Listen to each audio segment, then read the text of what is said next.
Hello, welcome to another EagleSix Airsoft video. We're going to be testing this G36 Tokyo Marui NGRS recall.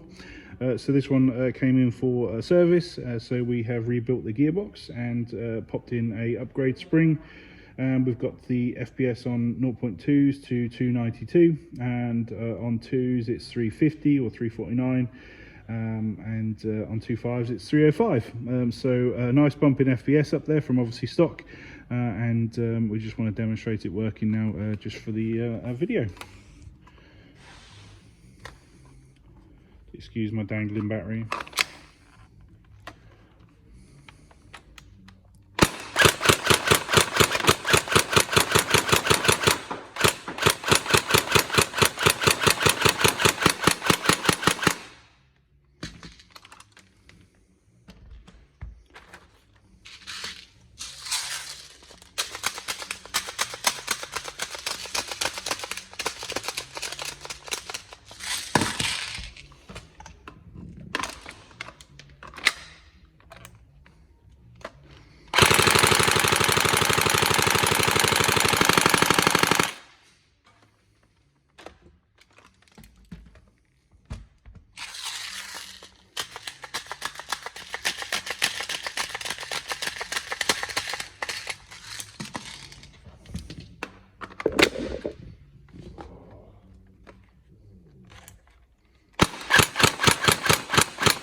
There we go, so all functionality working and everything's all good to go. Excellent, thank you.